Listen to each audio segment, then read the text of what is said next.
Halo. Hai, apa kabar, Mas? Apa kabar Mbak Endah? Sehat dong. Ya sehat. Sehat. Apanya? Raganya sehat, jiwanya agak kurang saya. Situ lah ya. Oh iya. Oke, jumpa lagi di Matius Yang Talk. kan? Dua, Gak tiga. kerasa ya? 23. Ya. Biasanya ulang tahun kalau ke 25 pastinya ada apa gitu yang istimewa. 23 saya bawakan ada wine, tapi wine-nya bukan cair. Ini ada wine tapi wine-nya masih bulat-bulat. Oke, pokoknya kita kedatangan tamu spesial dan jauh. Tamunya tuh harusnya begini yang datang, ya kan? Iya, tamu kok cowok melulu Romo gitu. Kasih tamu yang begini loh. Kak Bobby coba sering-sering tamu yang begini ya. Kak Bobby ya. Emang masih kurang ya dengan saya ya. Oh iya. Emang agak sih ya. Kurang. Udah bosen. Yang ini tuh agak segar gitu loh. Ya, jadi episode malam ini khusus kita akan 3 jam, 3 jam setengah. Tamu cantik dari jauh. Tamu cantik dari jauh. Keren. Ya, 23, 24, 25 tamunya sama nanti. Kita udah book 3 episode. Ya. Oke? Ya, langsung saja ya. Tamunya udah ketawa-ketawa dia, udah ini nervous biar tambah nervous dia. Bingung saya yang nervous malah. Mau nanya apa ini? Sama kita ya. Yuk. Yang penting kita ngobrol. Dan semoga ada banyak ilmu yang bisa kita serap ya. Betul, karena ternyata bukan kaleng-kaleng, ya kan? Saya lihat riwayatnya ini, wah. Panjang sekali. Latar belakang pelayanan. Lebih panjang daripada latar belakang pelayanan nih sampai scrollnya sampai 5 pages ini. Wah. Lebih panjang daripada Romo. Iya, lebih panjang daripada Romo. Enggak lah, sejarahnya Romo kan dari kecil. Cuma ditulis. Oke. Tidak berlama-lama kita siap. Panggilkan kakak cantik, silakan.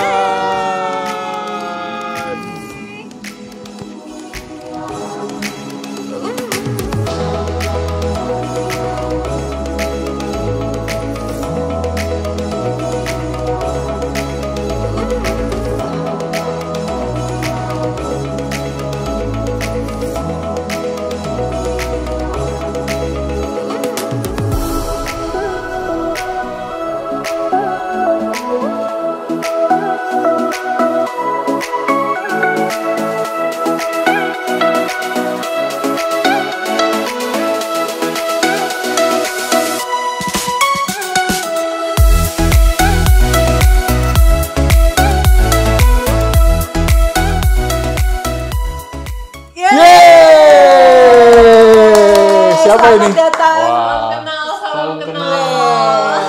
Siapakah gerangan? Siapa ini kok berani-beraninya main ke Komsos Matius? Iya dong. Yang undang siapa kesini? Kok pinter yang undang? Wah, siapa yang mengundang? Jangan-jangan Roh Kudus yang mengundang. Wah, luar biasa. Enggak, soalnya yang udah titipin pesan jangan menyebutkan nama. Enggak apa-apa saya sebut. Pesan sponsor ya. Kak Elina. Kak Elena Valencia. Salam kenal. Thank you banget udah diundang ke podcast Biasa Matius. loh jauh-jauh. Dari paroki mana Kak El? Aku parokinya Santo Matius Depok 2 Tengah. Oh, Santo Matius tapi Depok. Iya, sama-sama Matius ya. Betul. Tapi penginjil Depok 2 Tengah. Bukan. Santo Matius penginjil juga. Santo Matius Depok 2 Tengah. Oh, berarti masuk Keuskupan Bogor ya? Keuskupan Bogor, betul. Parokinya Keuskupan Bogor. Depok 2. Oh iya. Yes. Di ujung dunia sana. Planet malah ya. Tapi tinggal memang di sana atau?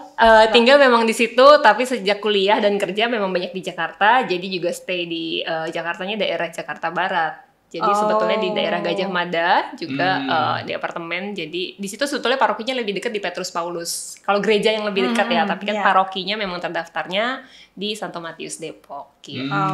Ya masih sama-sama orang Matius. Ada rencana mau pindah Matius? Mungkin kita nggak tahu ya. Saya siapkan kartu keluarga. Masuk ke kakaknya siapa? Ke lingkungan. Nyelip ya di kartu keluarga siapa gitu ya. Boleh nanti. Oke. Kebetulan saya sekretaris di lingkungan. Oh gitu. Jadi lebih gampang lah ya. Oke. Mungkin bisa dibantu. Kita butuh umat-umat yang begini. Ya betul. Oh ini tadi dari kuliah langsung? Aku kebetulan udah kerja. Oh udah kerja. Iya, sudah bekerja. Habis bekerja lalu ke sini. Kerjanya mampir. Kerjanya kebetulan kerja sendiri di interior as a designer. Jadi memang kerja sendiri, ngurus proyek dengan brand sendiri. Jadi ya mungkin secara waktu sebetulnya lebih fleksibel. Jadi dan hari ini pun habis meeting, habis kerjaan dari proyek, terus ya langsung tibalah di Bintaro. Oh gitu, dijemput Pak Bobi. Sebut aja namanya. Enggak. Berangkat sendiri, mandiri ya. Iya, dia berangkat sendiri dan langsung Bobi ini gimana? Kok berangkat sendiri? Jauh-jauh disuruh jalan sendiri sampai di sini bingung ya. Iya, di mana kosesnya gitu ya. Coba nanti dikonfirmasi dulu ya. Siapanya Pak Bobi kalau boleh tahu? Teman pelayanan ya, teman pelayanan. Dan saya nanya itu doang kok. Jadi wanti-wanti nggak boleh. Pesan sponsor ya. Iya, biarin saya nggak pusing. Paling di-cut sama dia. Oke. Kak Ellen. Apa Kak? YouTube-nya banyak ya kayaknya ya. Cukup populer. Maksudnya sering datang ke YouTube atau sering diundang podcast juga ya. Oke, basically sebetulnya kalau podcast ini yang pertama ini ya. Pertama. Tapi punya ini sendiri. Iya, ada sih satu konten sebetulnya memang bikin sendiri dan itu memang berawal dari kegelisahan sendiri sebetulnya ya gitu. Waduh, kenapa? Bertema mengenai insecurity gitu kan. Mungkin apalagi anak-anak muda gitu kan zaman sekarang atau mungkin zaman-zaman dulu ya gimana nggak tahu ya gitu. Tapi kan rasanya isu kita cuma beda 2 tahun. Bertanya mungkin ada pengalaman 2 tahun yang bener. Kak Ellen tadi saya tanya 31, saya 33. 2 tahun masih hingga. Iya, berawal dari kegelisahan sih. Akhirnya kayak aku merasa kayak ada lah pasti kita pernah ngalamin insecure gitu, entah dengan diri sendiri mungkin atau dengan talenta atau apapun itu. Di satu titik aku ngerasa kayak pasti sebetulnya kita punya purpose kan gitu, kita diciptain pasti Tuhan kasih kita purpose, kasih kita talenta, kasih kita kelebihan gitu, dan gimana supaya kita juga pasti kita punya kelemahan, tapi juga jangan sampai kita terus menerus berkubang di dalam kelemahan gitu kan, grieving, terus fokus sama kekurangan-kekurangan. Nah dari situlah muncul kayaknya pengen berkarya deh lewat satu kegelisahan ini, dan aku coba memberanikan diri juga gitu untuk akhirnya bikin satu konten YouTube itu untuk mengangkat tema mengenai insecure, kurang tapi rutin gitu. Atau sekali itu doang? Kebetulan baru satu. Kebetulan nanti tolong di tapi promo semua ya. bermulai dari satu kan ya. Iya. Bermulai dari satu dulu kan, kayak podcast ini kan mulai dari episode 1. Iya, dari pertama 1. berikutnya terus gitu kan. Mana ada mulai dari 3 Sampai lompat. Nanti Kak Bobi tolong dicantumkan di sini. Lompat kelas ya. Ini link YouTube ya, biar banyak yang nonton. Iya bener. Kami sampai 300.000, 400.000 viewers. Oh. Tapi nol yang beli. Enggak ya. Apa-apa lah. Memang asli Depok. Lahirnya Jakarta sih. Lahirnya di Jakarta. Kebetulan memang orang tua tinggalin di situ. Belum selesai tadi. Belum nanya. ya. Iya, apa? Kalau orang cantik tuh bisa gelisah juga ya? Oh, gimana? Ya bisa. Coba dibantu Mbak. Ya coba dibantu. Ya bisa Berawal lah. dari kegelisahan gitu. Lu tanya gue kan, tanya wanita cantik kan, ya pasti ada lah ya. Ada lah ya, semua Mbak, ya. perempuan itu Pengalaman cantik. banget kayaknya, Mbak. Iya, makanya saya tanya gitu. Selalu ada. Ada ya. Selalu ada. Mau kayak apa bentuknya pasti ada kegelisahan kan ya. Exactly. Betul Pada sekali. usia tertentu, usia mau menuju dewasa, gelisah. Dewasa menuju tua, gelisah. Betul. Tua juga gelisah. Tua menuju ke yang lebih tua, gelisah. Iya kan? Benar. Betul kan? Pasti ada ya. Pasti ada. Nah, salah satunya mungkin podcast ini juga dari kegelisahan kan. Kalau pewartaan itu Enggak, saya enggak terus. enggak. Kalau saya kemarin gelisahnya tuh ditanya, jadi kapan mau mulai podcastnya? kegelisahan, mulai dari kegelisahan. Tangki kok nggak ada, akhirnya muncullah YouTube. Betul. gitu. Jadi jangan-jangan minyak YouTube itu munculnya dari kegelisahan betul. Iya, selalu ada alasan lah untuk membuat sebuah karya itu kan selalu ada alasan. Benar. Kan? Aku Sudah baca. belum tanyanya gantian aku tanya. Nanti nggak boleh. Apa aja. Ini aku baca background. Aktif pewarta gereja, pembimbing di rumah retret dan seorang konten kreator rohani. Wah. Iya. Ini Buat ya? contekannya. Contekan. Benar nggak sih? Benar kan? Pewarta gereja aktif. Apa yang perlu diklarifikasi nih? Ada yang perlu diklarifikasi nih kayaknya nih. Kayaknya dia salah Pembimbing di rumah retret. Iya. Mendampingi sebetulnya, mendampingi retret di anak-anak muda di Katolik di KAJ. Jadi basically memang pelayanannya di bawah kepemudaan BPK PKK KAJ, lalu menjadi salah satu pengajar retret dinamakan retret RHDR, Retret Hidup Baru dalam Roh Kudus, jadi salah satu pengajarnya. Jadi kita memang ada tahapan pembelajarannya, persiapan untuk jadi pengajar begitu ya. Jadi setelah lulus dapat surat perutusan gitu kan untuk bisa mendampingi anak-anak muda ini di dalam retret hidup baru itu. Jadi memang mendampingi anak-anak muda sih untuk kegiatan retret. Jadi kalau misalnya mereka di kampus ya, memang aku saat ini pelayanannya di kampus, tapi nggak cuma di mahasiswa, maksudnya di OMK paroki pun kalau memang mereka mengadakan retret hidup baru dalam Roh Kudus, nah ini mendampingi mereka di dalam retret tersebut gitu. Jadi salah satu pengajar. Emang fokus di anak muda ya? Saat ini karena masih muda sih. Karena masih saya baru mau daftar gimana? Masih bisa daftar? Masih muda. Ya bisa di link di bawah ini. Biasa ada statusnya apa kan? Kalau masih OMK, OMK. Nggak, anak muda nih maksudnya orang muda atau yang belum nikah atau gimana? Iya, jadi memang kami di masih muda. Oh iya benar, kita semua jiwanya masih muda banget. Jadi memang di bawah kepemudaan kita, di seksi kepemudaan lah gitu, seksi kepemudaannya di BPK, BPKK KAJ, Badan Pembaharuan. Apa sih BPK? Badan Pembaharuan Keuskupan, Badan Pelayanan Keuskupan Pembaharuan Karismatik Katolik Keuskupan Agung Jakarta, di bawah Keuskupan Agung Jakarta. Gitu. Jadi rumahnya di Depok, pelayanan di Jakarta. Terus tadi kan sebelum menjadi pendamping ya? Betul. Pendamping atau pengajar. Iya. Itu sudah ada sepanjang sertifikat atau apa ya? Apakah hanya teman-teman yang dari OMK saja yang bisa mengikuti menjadi pengajar itu? Atau bisa aja di luar itu? Oh iya, jadi memang kalau untuk yang di umum, maksudnya yang di kan kalau kita di paroki juga ada yang OMK, ada yang non OMK, nggak berani mention yang lain-lain. OMK kita. Saya ikutan ya.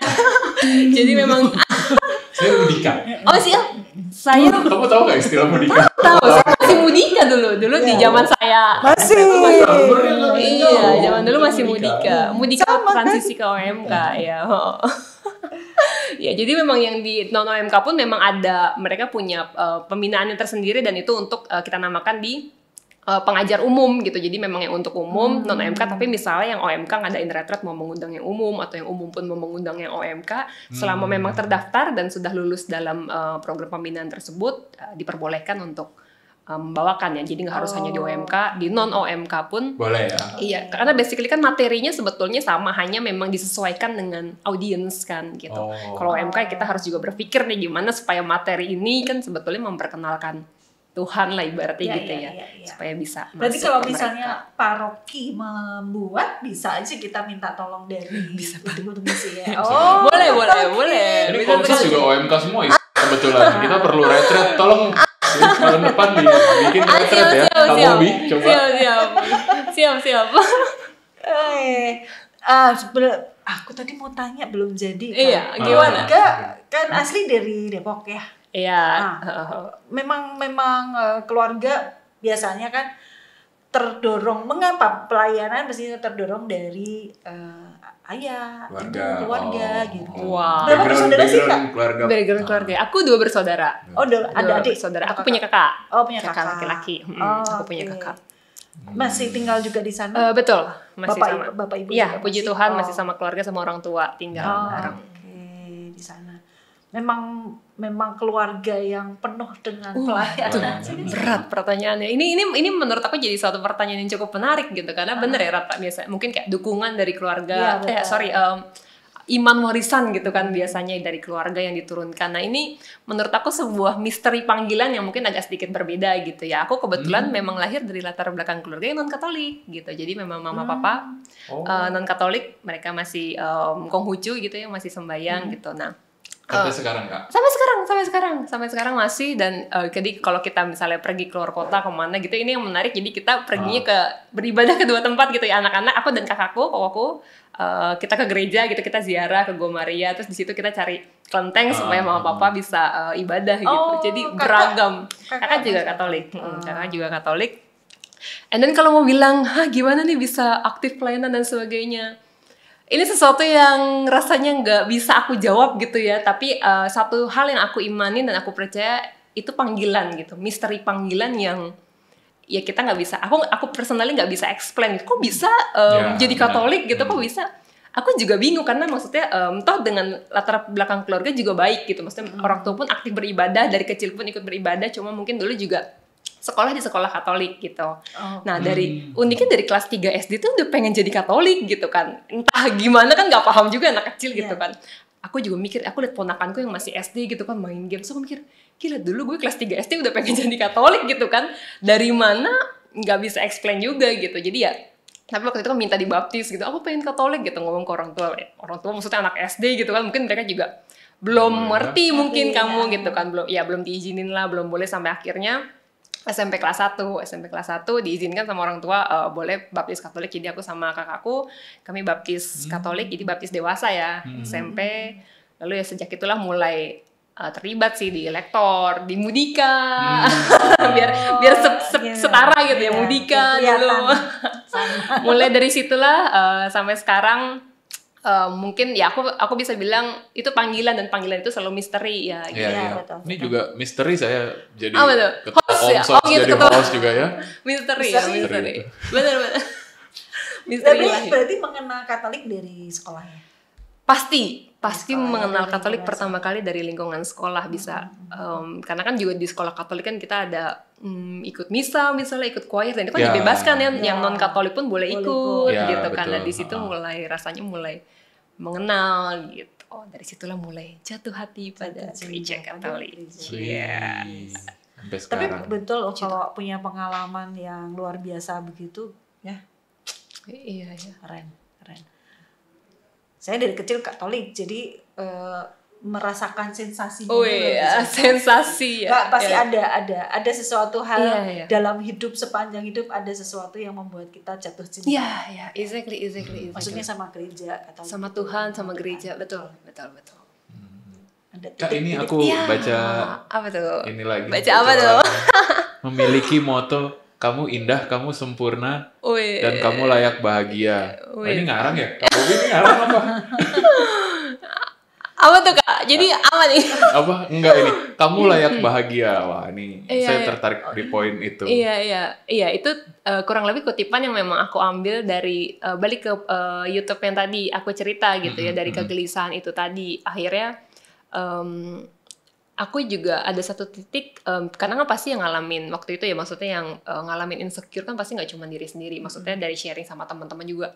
Jadi kadang sama teman dekat pun misalnya gitu, ini sorry tidak bermaksud pokoknya tidak bermaksud mendiskreditkan gitu atau apa gitu ya, maksudnya ada satu teman dengan warna kulit yang lebih putih gitu kan, maksudnya sedangkan aku ini kan agak coklat gitu ya, jadi tapi akhirnya ini jadi menarik gitu, maksudnya dengan seringkali kita melihat kalau bahasa itu rumput tetangga lebih hijau, kita seringkali mengingini kita lihat punya orang lain kayaknya gue pengen kayak lu, dan at the same time orang lain menginginkan apa yang kita miliki gitu. Dan di satu titik ketika akhirnya dalam obrolan sama teman itu akhirnya berpikir, oh iya ternyata kita ini nggak akan ada habisnya ya kalau kita terus melihat entah kekurangan atau kita selalu pengen punya orang lain, pada akhirnya kita nggak bisa mensyukuri apa yang kita punya, ujung-ujungnya kita jadi ngerasa kok hidup gue nggak bahagia ya gitu. Ya, padahal karena ya kita nggak bisa ngelihat keindahan diri kita sendiri yang Tuhannya bilang Tuhan udah ciptain kita seturut gambar dan rupanya Tuhan gitu. Gimana sih kita bisa ngelihat Tuhan di dalam diri kita dan diri sesama kalau nggak pertama-tama kita lihat kita ini udah baik, udah perfect, udah sempurna, dan ya udah pasti dengan segala kesempurnaan dan keindahan yang Tuhan kasih, Tuhan pengen kita bahagia. So kita semua ya layak untuk bahagia karena Tuhan udah kasih itu buat kita gitu. Nah kalau pengen bahagia, maksudnya gini, pengen bahagia tapi apa ya, menggunakan segala cara supaya bahagia. Nah, kalau itu gimana tuh kan? Tapi berpedoman, saya kan layak bahagia gitu. Tapi cara apa ya? Ya, menghalalkan segala cara gitu. Maksudnya saya layak bahagia kok, maka saya melakukan ini gitu. Ini buat saya bahagia. Padahal yang dilakuin ini nggak benar. Kayak gitu gimana? Iya, menurut aku ini juga sebetulnya jadi challenge justru untuk terutama kita yang kita bilang umat beriman gitu ya. Maksudnya kan kita pegang kebenaran. Kebenaran firman Tuhan, kita maksudnya kebenaran ajaran gereja, kebenaran perkataan Tuhan Yesus, ibaratnya kayak gitu ya. Itu sih rulesnya udah jelas. Kalau kita bilang kita menghalalkan segala cara supaya kita bahagia, ya sebenarnya kan hanya membenarkan diri sendiri gitu kan, yang pada akhirnya ujung-ujungnya seringkali merugikan orang lain. Tapi ya kita tahu kebahagiaan yang kita kejar bukan yang menghalalkan segala cara, bukan yang ya apapun itulah, yang penting kan gue bahagia gitu. Itu jadinya egoisme ya. Tapi bahagia di sini adalah ngerasa enough, ngerasa fulfill dengan kita sebagai ciptaan Tuhan, dan Tuhan udah kasih cintanya kok buat kita. Segala hal yang kita punya, kalau kita bilang aduh kayak gue hidupnya selalu kurang gitu, itu tuh kayak, jadi ada satu cerita gitu ya, seorang bapak paman nih misalnya, dia punya ponakan yang iseng naro keju gitu ya, keju yang baunya nyengat di hidungnya dia pas lagi tidur gitu. Si paman ini begitu dia bangun, dia pergi ke semua tempat gitu, kok ada bau keju di mana-mana sih gitu kan. Maksudnya dia ngerasa semua tempatnya jadi bau keju gitu, padahal kejunya tuh tempel di hidungnya dia dan dia nggak bisa lihat itu. Seringkali kita ngerasa everything kok kayak semuanya kok jelek, semuanya kurang gitu, gue nggak bahagia segala macam, karena ya memang ya kita melekatkan si bau-bau hal-hal yang gak baik itu padahal ada di diri kita yang lupa kita bersihin sendiri. Dan how tuh kita bisa ngelihatnya, ya balik lagi bersyukur sih.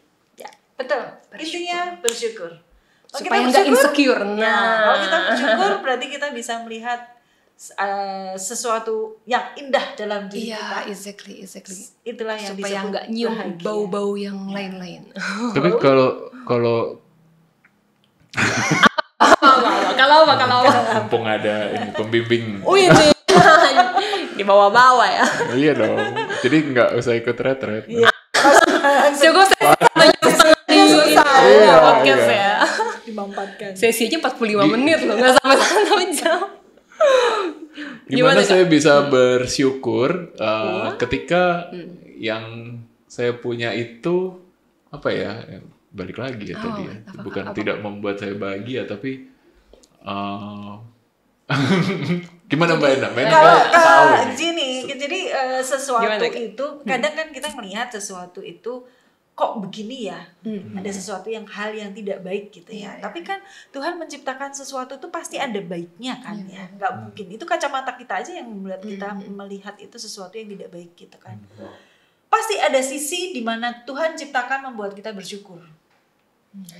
Ya, jawabannya sudah terjawab. Nah, jadi misalnya ada sesuatu kejadian yang membuat kita sedih, buat kita itu, coba cari di mana ada titik di mana kita bisa mensyukuri itu, gitu.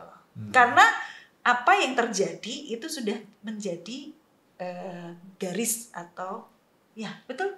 Garis atau kehendak Tuhan yang itu harus terjadi. Exactly. Yang membuat kamu menjadi lebih kuat, jauh lebih tangguh. Betul? Saya jadi host aja gimana? Kita interview Mbak Enda ya. Mbak Enda jadi pembimbing di rumah. Iya, keren banget. Makanya aku tanya tadi gimana supaya dapat sertifikat gitu. Kalau Mbak Enda kan tanpa sertifikat sudah mendampingi teman-teman remaja. Betul? Saya doang yang hidupnya masih ya. Loh kan mendampingin podcast, Komsos. Iya. Bersyukur ya, bersyukur. Masih dengan teman-teman muda kah? Walaupun saya mau bersyukur ini. Bersyukur ya. Luar biasa orang-orangnya. Itu tidak mengandung ini kan ya? Enggak benar. Enggak, betul. Luar biasa ya, benar-benar luar biasa. Karena setia sampai 23 ya episode. Yang enggak cuman podcast, di luar yang lain pun mereka Luar biasa. Luar biasa pelayanannya.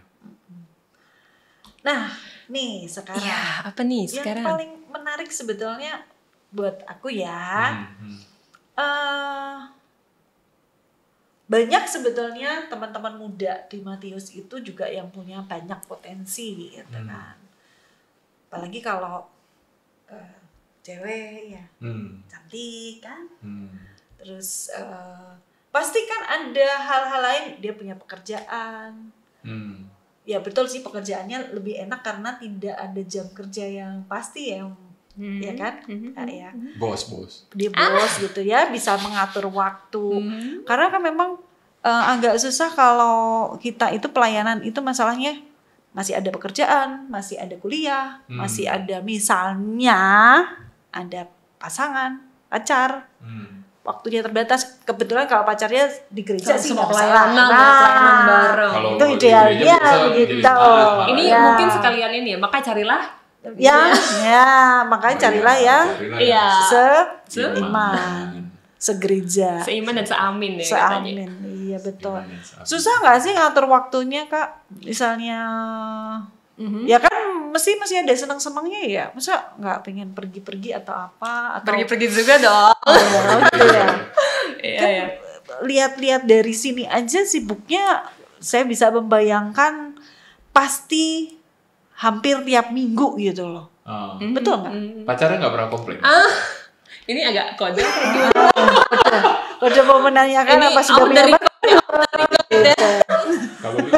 ya kita kembali ke bisa yang belokin ya. Bisa tetap dia mah pinter dia yang begitu. Gimana? Waktunya gimana? Paling tidak kan pasti kita bagi waktu juga untuk keluarga ya. Betul. Papa, mama gitu kan tetap minta waktunya Kak Ellen gitu. Bagaimana membagi waktu?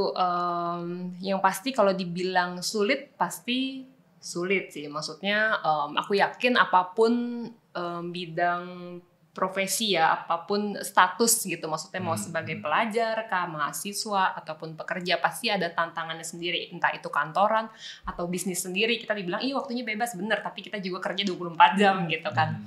Tapi ya sekali lagi memang kalau aku memang pasti atur waktu sih. Memang pertama itu disiplin, walau nggak mudah pasti, tapi disiplin sama waktu yang kalau misalnya jam sekian waktu kerja, jam sekian sampai sekian. Jadi kalau udah ada jadwal misalnya nanti malam ada pelayanan nih, berarti kan sisa waktu sebelum itu harus dimanfaatkan sebaik-baiknya untuk entah untuk kerjaan di rumah, atur waktu dulu sama keluarga, bantuin rumah dulu, nyapu, ngepel gitu sebelum pergi gitu kan. Maksudnya tetap harus punya, aku sih yakin, bukan yakin sih, tapi sometimes aku pikir memang balance life itu bukannya nggak ada sih, tapi memang nggak mudah gitu ya. Tapi mungkin setidaknya kita bisa mencoba untuk memaksimalkan waktu untuk bisa bahasanya seolah-olah kita bisa melakukan semuanya gitu. Tapi memang kita kan punya tanggung jawab gitu. Kayak misalnya aku personally sebagai anak, aku juga punya tanggung jawab di rumah gitu. Sebagai profesional aku juga tanggung jawab di pekerjaan aku, harus ketemu dengan klien, harus juga handle dengan tim pekerja di lapangan gitu kan. Juga sebagai pelayanan ada anak-anak muda yang harus didampingi gitu. Dan ya dengan setiap peran itu harus ada porsinya juga, dan biasanya juga sometimes tergantung dari prioritas, urgency juga gitu. Memang lagi ada pelayanan yang sudah di-tag misalnya, berarti kan harus manage sisa waktunya, diatur dengan sebaik mungkin. Jadi dibilang sulit pasti sulit, tapi ya aku percaya selalu akan ada jalan sih yang bisa kita temuin. Kalau sekali lagi punya kerinduan untuk melayani Tuhan, di saat yang bersamaan juga mau bertanggung jawab di dalam pekerjaan profesional gitu. Jadi apapun pekerjaannya, apapun profesinya, aku yakin kita akan selalu punya cara untuk bisa manage waktu kita dengan baik. Ya. Jadi teman-teman, OMK jangan bilang aku nggak ada waktu, aku sibuk kuliah, aku sibuk ini, aku kuliah sambil kerja. Dulu kuliah sambil kerja juga kan? Aku dulu keren loh. Kuliah biasa sendiri. Nah justru sering kali, apalagi pas lagi kuliah itu kan juga masa-masa yang menurut aku cukup challenging ya, maksudnya apalagi kuliah itu kan transisi tuh dari masa SMA yang katanya masa-masa indah gitu, masa SMA gitu kan. Dan kuliah itu kan persiapan kita mau masuk ke dunia kerja, dan pergaulan di dunia kuliah tuh kan luas banget, dan aku juga bener-bener mulai aktif pelayanan itu ketika kuliah gitu. Dan waktu itu biasa anak muda juga ya lagi semangatnya gitu. Nah karena juga memang rindu, intinya kayak aku pengen pelayanan gitu, aku pengen melayani Tuhan karena udah semakin cinta dengan gereja gitu kan. Akhirnya aku buktiin bukan justru jadi alasan kesibukan. Juga dulu kan kuliah desain interior itu kan lumayan sering banget begadang gitu kan. Kuliah desain, teknik, arsitek, kedokteran gitu kan. Selalu challenging untuk kita ikut terlibat dalam kegiatan KMK gitu kalau di kuliah ya. Keluarga mahasiswa Katolik gitu, aktif juga di sana gitu kan. Dan justru aku bilang gitu, karena aku aku suka, aku buktiin ke orang tua aku kalau aku punya nilai yang baik. Justru malah setiap semester puji Tuhan nilainya selalu meningkat gitu, dan lulus dengan nilai yang cukup memuaskan. Justru jangan jadiin itu alasan aku nggak punya waktu. Kita selalu punya waktu, bahkan justru ketika kita melayani Tuhan, kayak Tuhan tuh selalu tambahin kemampuan kita, tambahin semangat kita, everything lah. Aku ngerasa semuanya datang dari Tuhan gitu, kekuatannya. Jadi buat teman-teman OMK tidak ada alasan untuk tidak melayani. Selalu ada waktu yang luar biasa sih. Yes. Tapi ada ini nih. Kalau di bukan di OMK, maksudnya buat teman-teman muda kan mungkin bandingin ya. Kalau yang sudah berumur yang orang-orang yang tua gitu kan pelayanan karena memang mereka punya waktu kosong. Ya jadi daripada nganggur di rumah atau ke gereja pelayanan. Nah buat teman-teman muda tuh yang dengan tadi kesibukan dan segala macam, ada mungkin yang bandingin gitu loh. Kalau pelayanan kan nggak dapat apa-apa gitu. Tapi kalau gue kerja, gue bisa dapat uang. Nah kayak gitu gimana sih? Maksudnya gimana ya biar orang muda juga pelayanannya tanpa ya hitung-hitungan atau apa? Kalau menurut Kaylen gimana?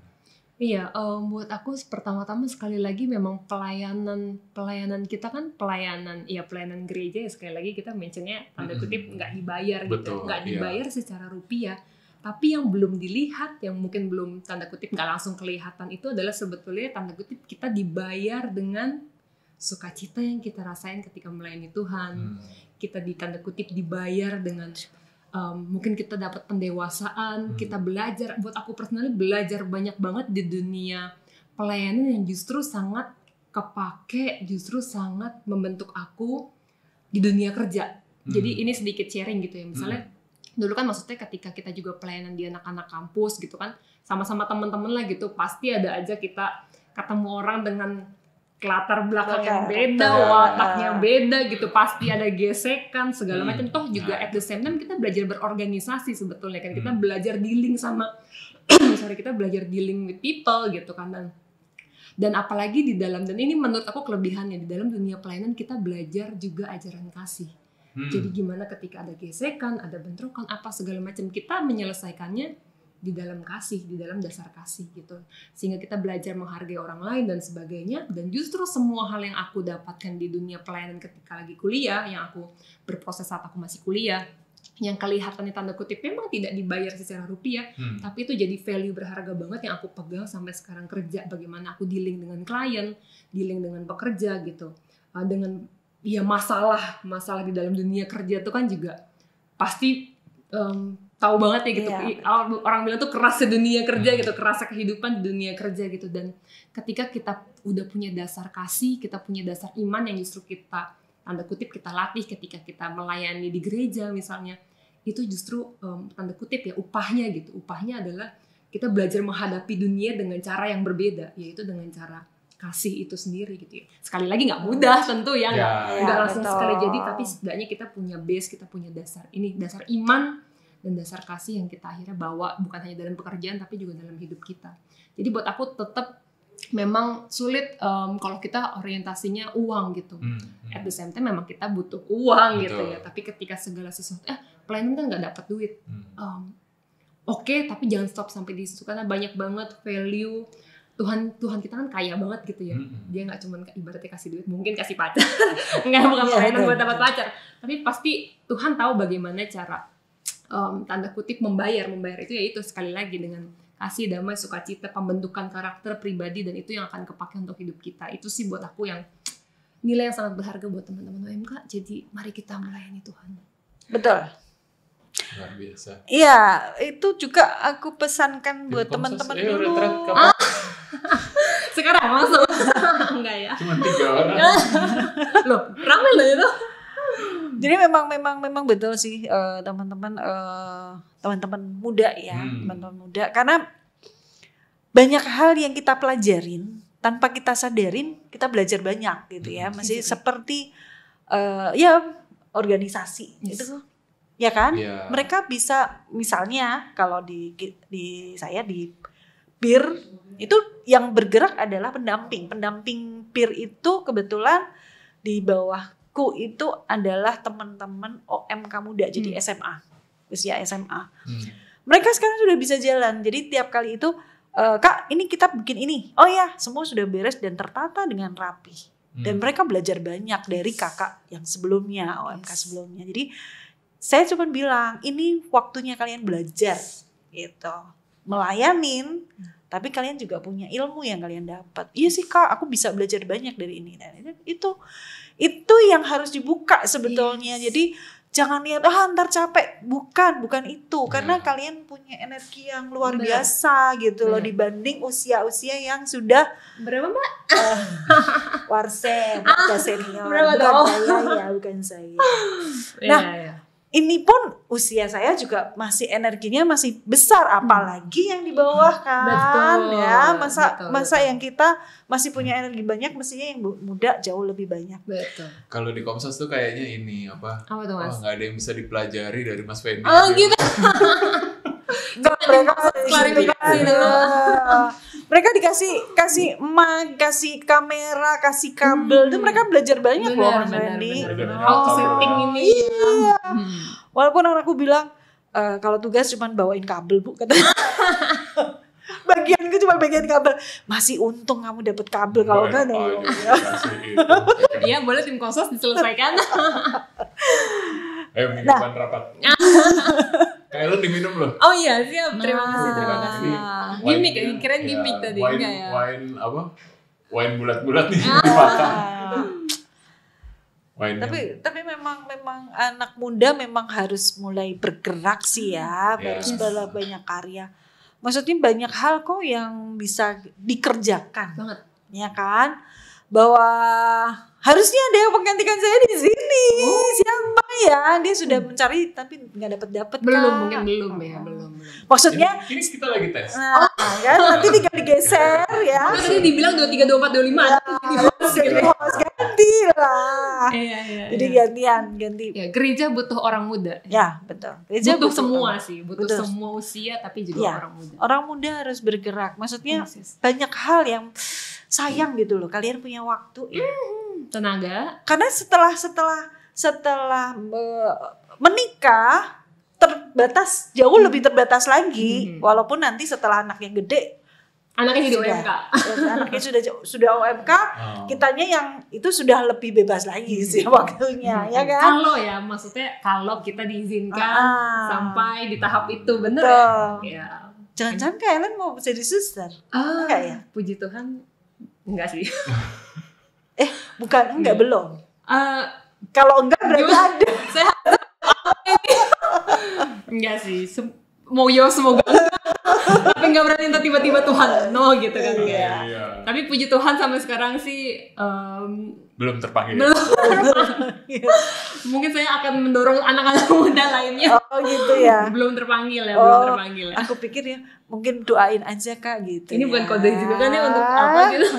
Ini memang banyak kode-kode. Banyak kode-kode terselubung ya di dalam podcast ini, saya harus berhati-hati. Harus hati-hati. Menjembang ya, ini nggak ada di skenario loh. Jadi jawabannya. Nah ini tadi kayak lo mau nanya apa? Ini skripnya mana gitu, nggak ada di skrip. Pantas saya dijebak. Ini kan hari ini kita tema wanita berkarya ya kan. Iya. Ini kita contoh wanita punya perusahaan juga pelayanannya jalan gitu. Nah, kalau how to keep on fire Kak Ellen, Gimana sih? Ya itu tadi. Nah ini nih contoh lagi Komsos ini. Kenapa? Apa yang harus dicontoh oleh Komsos? Bukan maksudnya saya memberi contoh. Gitu contoh. Kan. Ketika mendaftar menggebu-gebu gitu kan nanti komit ya ini sebagai iya Kak gitu. Lalu setelah 2 minggu, 3 minggu, 2 bulan hanya tinggal nama di dalam grup gitu kan.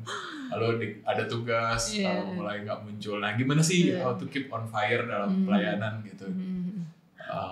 Sebentar. Itu anak itu banyak begitu ya daftar. Iya, itu banyak doang namanya. Itu yang salah siapa? Ketuanya. Ya makanya saya bilang belum tentu anak-anak itu nggak mau. Mungkin malu. Enggak malu. Bisa aja ya. Awal-awal muncul nggak malu. Awal-awal udah ketemu, udah muncul. Udah muncul. Oke. Tadi aku bilang ada yang 2 minggu, ada yang mungkin 2 bulan, 3 bulan muncul gitu. Berikutnya menghilang. Berikutnya hilang gitu kan. Tinggal nama di grup. Grupnya ada tugas pun memang hilang. Ya, memang untuk memelihara itu. Ya, gimana sih Kak? Gimana? Ada tips-tips? How to keep on fire. Ada tips. Cari pertolongan. How to keep on fire. Wow. Gimana Mbak ya? Ini kan kalau Kak Ellen kan dari kuliah ya kan on fire terus sampai sekarang. Iya, itu juga aku gak pernah kepikiran sih sejujurnya ya. Maksudnya dari 2011 sebetulnya 2010-2011 mulai ini kan 13 tahun. Iya, gak pernah sih kepikiran 10 tahun ke depan gue masih akan tetap melayani. Sebetulnya gak pernah terpikir sampai sejauh itu juga gitu. Tapi sorry, keep on fire aku rasa aku nggak tahu ya kalau boleh sedikit mengambil kutipan kitab suci. Boleh kan? Iya. Karena judulnya soalnya kan pewarta gitu, nanti nggak bawa ayat kitab suci. Boleh. Mungkin Alkitab di enggak juga. Dia sudah nggak hafal juga nggak hafal. Ngeri ya. Kita. Ada contohnya kan soalnya di sini. Iya, tapi maksudnya kalau untuk perjalanan aku sendiri, aku selalu diingetin dari yang Yohanes 15 ayat 5 ini ada buah anggurnya di sini. Kita dikatakan Yesus yang bilang kan kalau akulah pokok anggur yang benar dan kamulah ranting-rantingnya gitu. Barang siapa tinggal di dalam aku dan aku di dalam dia, ia berbuah banyak. Nah ini kata kuncinya, sebab di luar aku kamu tidak dapat berbuat apa-apa. Jadi gimana caranya supaya kita bisa tetap jaga apinya ini untuk apa? Untuk melayani kan, yang kita layani siapa? Tuhannya kan gitu. Jadi gimana buat tetap setia sama Tuhan ya? Satu-satunya jalan cuma terus dekat sama Dia, karena jelas banget maksudnya kalau jauh dari Tuhan pasti kita pernah ya dalam hidup. Aku juga ngalamin gitu. Adalah pasti jauh dari Tuhan dikit itu pasti dalam pengalaman aku kayak walaupun hidup tanda kutip baik-baik aja, tapi kalau jauh dari Tuhan tuh rasanya yang baik-baik aja pun jadi nggak baik-baik aja gitu. Kayak ada something missing. Ada something wrong gitu ya. Kalau aku lupa Santos siapa yang bilang ada satu rongga dalam hati manusia yang hanya bisa diisi sama cintanya Tuhan. Jadi kayak mungkin kita selalu mencari kebahagiaan kesana kemari, medsos, lewat pasangan lah, lewat kenikmatan, kesenangan apapun itu. Tapi kok rasanya selalu kosong, rasanya selalu kurang. Ya itu mungkin jawabannya karena kita jauh dari Tuhan gitu. Jadi kenapa bisa sampai sekarang tetap di sini ya, sekali lagi aku cuma bisa bilang mungkin ini juga rahmat karena pertolongan Tuhan gitu ya. Karena aku sendiri ngerasa ya pasti dengan kekuatan sendiri, dengan segala badai yang juga pasti dihadapin, dan gak mudah juga dunia. Ya sekali lagi kita masih berinteraksi dengan sesama manusia gitu. Tapi sekali lagi Tuhan ingetin gitu untuk ya karena tetap dekat sama Dia, dekat sama Dia dengan apa? Lagi-lagi dengan komunikasi sama Tuhan kan gitu. Berelasi, ngobrol, kita tahu maunya Tuhan apa sih dalam hidup kita, yang itu yang bikin kita akhirnya bertahan, stay untuk bisa terus melayani Tuhan. Ya karena kalau nggak pakai Tuhannya siapa yang kita layanin gitu kan. Itu sih yang aku rasa. Tapi kan dekat sama Tuhan tidak langsung bahwa dengan kita dekat sama Tuhan tuh Tuhan kasih semua. Ya kan? Bener Tuhan banget. juga ini. Nah, apa ya? Itu tadi gimana bertahan nih itu loh. Iya. Dekat dengan Tuhan tidak menjamin kita itu akan dapat semua apa yang kita inginkan. Pasti ya kan. dong. Nah, gitu loh. Banget. Pertanyaannya gini sekarang. Ya, tolong Mbak Di. Pada saat pelayanan, apa yang dirasakan? Wow. Apa? Banyak, sukacita pasti ada. Nah, itu jawabannya. Karena dia dapatkan sukacita itulah dia bertahan di situ. Karena ketika melayani sukacita, besok aku besok melayani lagi deh, aku dapat sukacitanya itu. Iya, dan sukacita dari siapa? Dari Tuhan pastinya. Intinya itu sebenarnya. Jadi pelayanan harus sukacita. Ketika pelayanan itu tidak mendapat sukacita, itu ada yang salah dengan pelayanan. Karena pelayanan yang tidak memunculkan sukacita berarti sebetulnya ambisi. Menarik sekali. Betul kan? Ketika ada ambisi, aku mau memposisikan aku akan menggantikan Romo Parul. Enggak. Ambisi pribadi. Ambisi pribadi, akhirnya apa? Kita nggak dapat terus gitu. Ketika nggak dapat terus, nggak dapat sukacita. Akhirnya kita apa? Senggol kanan, senggol kiri, senggol kanan, senggol kiri. Jatuhnya apa? Nggak sukacitanya nggak dapat. Berarti itu ada pelayanan yang salah. Pelayanan yang memunculkan sukacita itu pasti, betul. Bahwa itu memang Tuhan yang dari jalan. Pribadi, pelayanan yang salah dari pribadinya kan. Berarti bukan dari ketua Komsosnya, bukan. Tetap ya keluar ketua. Jadi nama-nama yang ditulis dalam grup ya. Kayaknya tanggung jawab ketua Komsos besar banget ya. Salibnya berat banget ya. Jadi aku selalu bilang sih dengan teman-teman muda bahwa kamu seneng nggak? Kamu suka cita nggak ketika ini? Seneng Kak. Dapat temannya. Berarti betul. Rapat saya tanya. Suka cita. Kalau jawabnya susah berat ya. Iya benar. Iya kan? Kalau pelayanan itu ini kan kami pelayanan untuk ambisinya Mas Fendi. Gimana tuh Mas? Berarti yang salah? Saya. Iya benar. Pasti nggak akan bertahan lama kalau kita pelayanan punya ambisi pribadi. Tapi memang nggak langsung murni pasti ya, motivasi kita untuk melayani itu pasti adalah mungkin pertama-tama ada gebetan gue nih gitu kan. Itu biasanya malah semangat ya. Bener banget. Tapi nggak salah, Tuhan kan caranya macam-macam. Mungkin lewat gebetan tapi jadi setia melayani Tuhan. Dan dia dapat sukacitanya walaupun tidak ada gebetan, dia masih melayani, dia penuh sukacita, ya itu masih benar. Punya cara sih sebetulnya, banyak cara Tuhan panggil kita untuk melayani gitu. Jadi saya pertanyaannya gampang, pelayanan apa yang dapat sukacita? Ya itu. Makanya dia fire-nya tetap dapat. Puji Tuhan. Ya, ketika kita lelah pasti manusiawi juga sih, lelah itu pernah lelah lagu itu jangan lelah itu. Tapi memang pernah lelah pasti pernah lelah. Tapi kalau lelah ngapain? Apa harus kita lakukan? Istirahat. Tidur maksudnya. Tapi biasanya kalau saya sih ya, kalau ketika lelah, terutama fisik ya lelah, terus yang kebayang kita, iya ya, enak loh sebenarnya kumpul-kumpul sama teman-teman. Itu udah. Pokoknya datang aja deh, entah apa yang terjadi datang aja deh, dapat sukacitanya. Jadi sebetulnya kita berkomunitas itu pun menjaga semangat itu tetap ada. Komunitas ya, kalau kita sendirian kita nggak akan dapat. Jadi kalau pelayanan bukan hanya tampil seorang diri gitu lah ya, karena ketika kita merasa aku harus tampil yang paling depan dan sendiri ada di situ, itu nggak akan lama, gitu. Karena kita yaitu komunitas yang nguatin kita untuk selalu ada di apa Kak namanya tadi? Anggurnya ya kan? Pokok anggurnya. Di pokok anggurnya Tuhan ya. Supaya kita terus. Dan kita nggak akan pernah bisa sih pelayanan sendirian. Maksudnya seperti ini pun ada banyak tim kan di balik layar mempersiapkan ini semua gitu, dan itu juga bikin menyadarkan kita untuk punya kerendahan hati ya ketika melayani. Kita nggak punya semuanya, justru kita jadi satu tubuh, ada jadi tangan, jadi kaki, jadi kepala, jadi hidung gitu kan, untuk ngelengkapin gereja ini, memperkaya gereja ini, jadi lektor, jadi choir, jadi host podcast, jadi OMK, di OMK kegiatannya jadi apa gitu. Jadi tidak sendirian. Jadi kalau sudah merasa ada di atas, jadi ketua seksi misalnya, merasa aku paling jago nih, nggak ada. Enggak, justru saya dari awal saya bilang Kak, saya nggak bisa apa-apa gitu.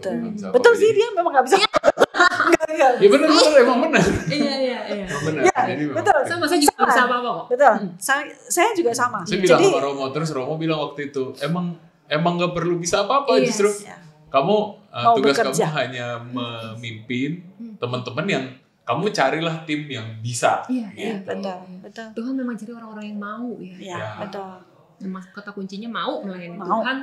Saya juga baru belajar belajar live streaming dan sebagainya, itu baru awalnya nggak bisa apa-apa. Nah berarti ini ya dibilang tanda kutip tadi nggak dibayar, jadi belajar sebetulnya dan tahu jadi banyak dilengkapi kan, justru dilengkapi sih, dengan kemampuan baru karena kita mau melayani. Iya. Betul. Kuncinya mau dulu deh, pokoknya udah mau dikasih jalan pokoknya. Diperlengkapi ya. Iya, betul. Sama ketika saya menjadi ketua subseksi juga saya bilang aku nggak bisa gitu. Yes. Tapi untungnya banyak teman-teman yang akhirnya ayo Kak sama-sama gitu. Ayo kita jalan sama-sama dan setelah banyak hal kadang kan Kak, karena saya megang kegiatan beberapa, jadi akhirnya teman-teman sendiri yang notabene masih SMA, mereka bisa mengerjain semua kegiatan remaja itu, relatif mereka yang ngerjain. Saya hanya bilang, gimana? Ya Kak, anggarannya sekian, tanda tangan. Ya. Orang penting kayaknya, orang penting di gereja. Orang penting di gereja. Orang penting di gereja. Jadi kalau ada yang salah,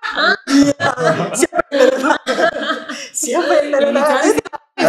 Cari orang penting gereja. Bukan.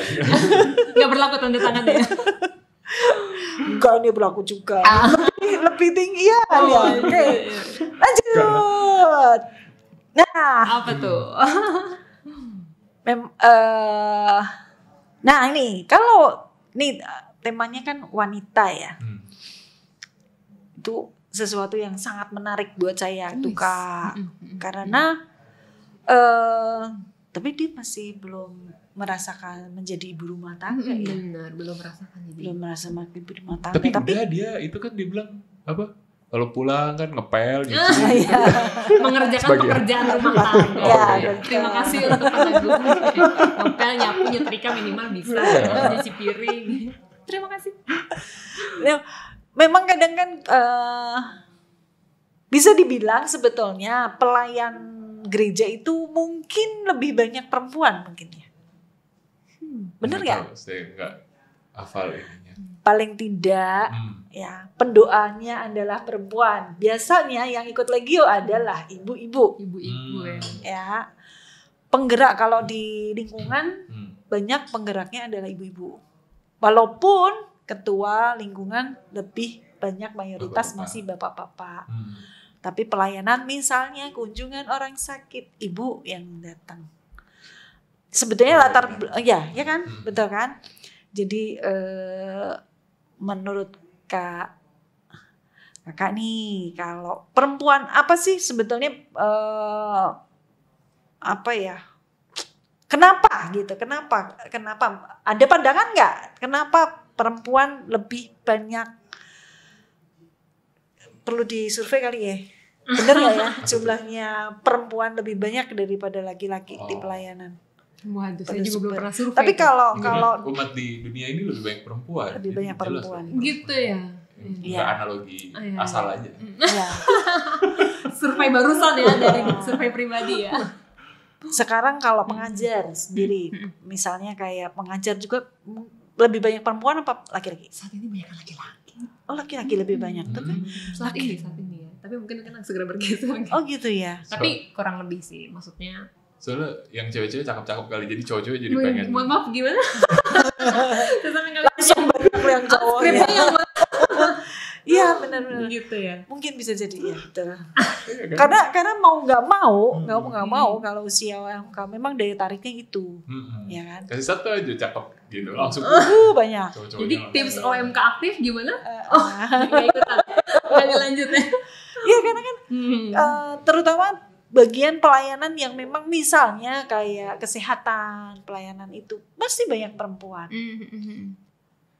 Ada pandangan dari kalian nggak tentang pelayanan wanita dalam pelayanan itu? kenapa yang seperti itu? Kalau di Matius pengajar banyak perempuan. Mungkin berminat untuk mengisi slot laki-lakinya maksudnya. Jangan dia terlalu sibuk, udah dia, jangan deh. Tapi saya sesat nanti kalau. Oh iya benar, makanya kita nggak terima. Oh gitu. Kebanyakan perempuan gitu loh. Mungkin juga jiwanya mungkin ya seorang ibu beda ya. Mungkin ya.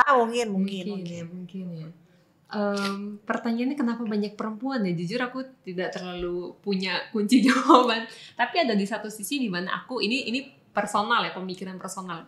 Perempuan itu kan biasanya lebih perasa gitu ya. Mungkin wanita tuh lebih mudah tersentuh memang tersentuh gitu ya ketika misalnya ada diberikan kegelisahan dalam artian ada yang butuh ini.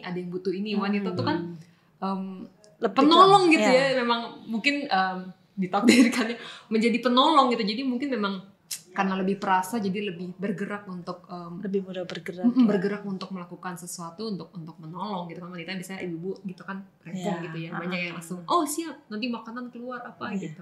Mungkin lebih karena digerakkan oleh perasaan sehingga ketika ada 1-2 case yang rasa ini butuh bantuan, wanita siap menjadi garda terdepan gitu ya.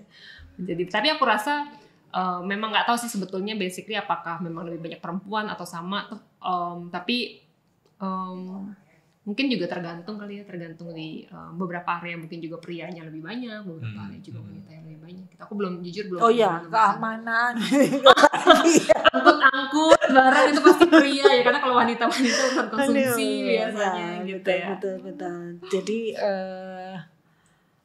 konsumsi biasa. Jadi kadang kan begini, kadang sebagai seorang perempuan, tapi bukan aku sih ya. Kadang kan ada wanita bilang enggak deh, bapaknya aja deh yang keluar gitu, untuk pelayanan gitu. Itu tergantung, mungkin kalau jadi ketua lingkungan gitu, enggak deh bapaknya aja gitu.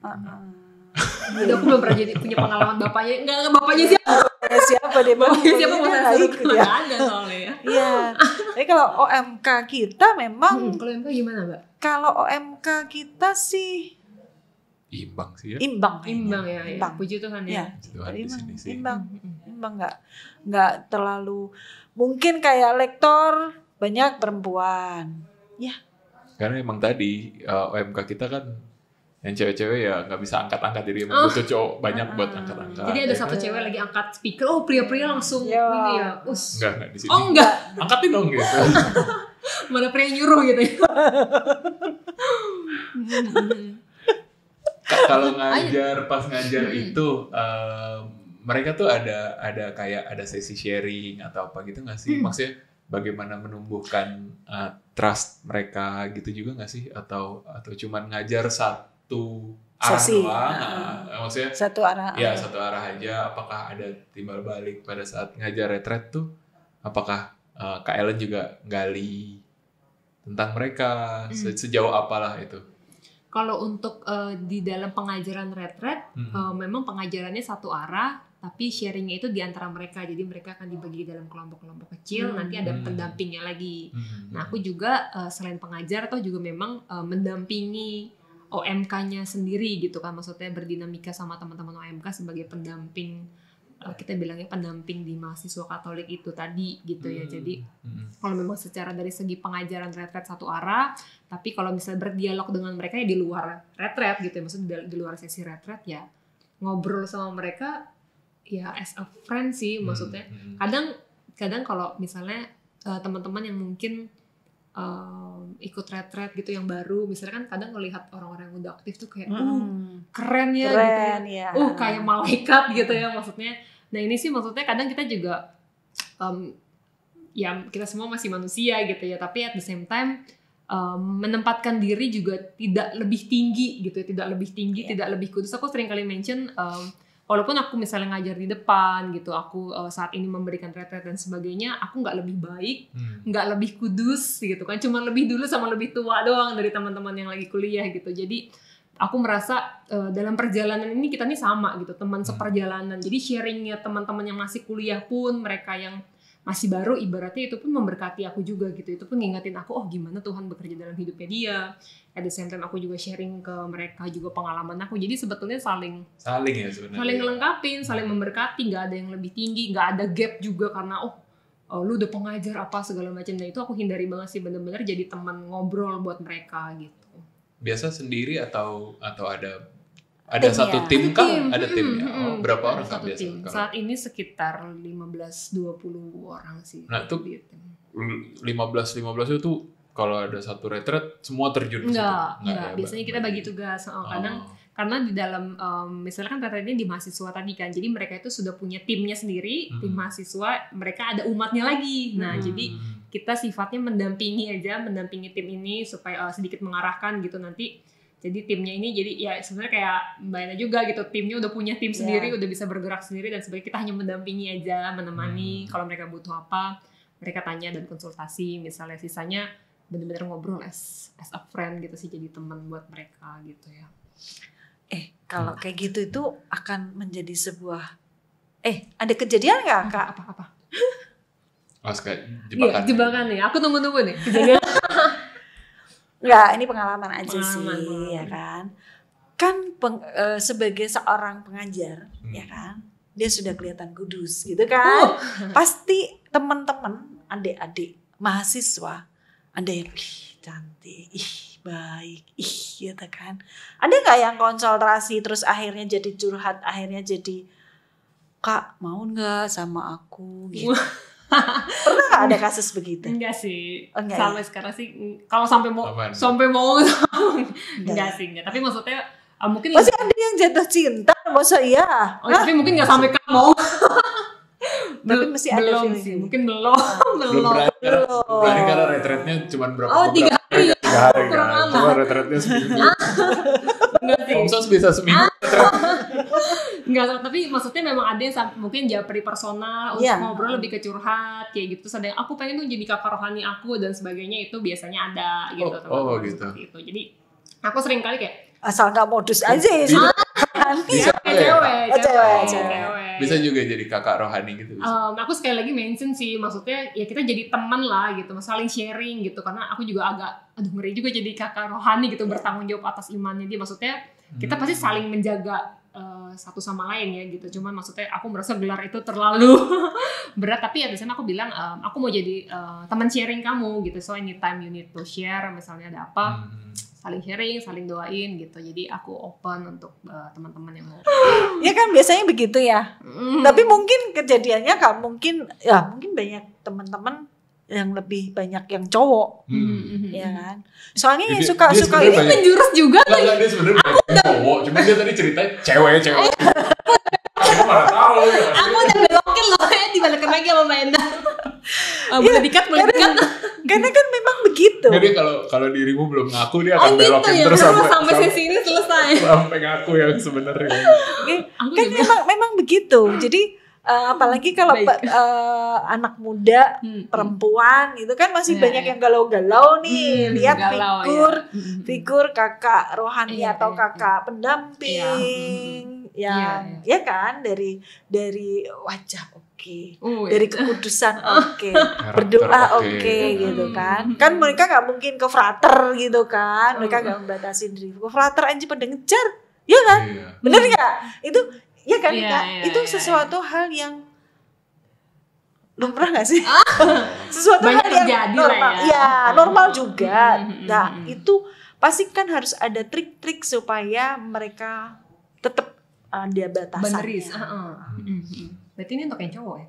Tetap balik lagi. Makanya aku balik kalau cewek apakah mungkin dalam pengalaman sampai nggak sih sampai yang mengganggu mungkin mengganggu minta waktunya Kak Ellen terus ataukah ya Kak Ellen juga kan pasti lagi meeting lagi kerja dicariin terus kah sampai begitu pun ada nggak kayak gitu? Ada sih, pasti pernah ada ya gitu maksudnya. Dan kalau yang pertama pasti jangan sampai dia merasa tertolak juga gitu ya, maksudnya halus gitu ya.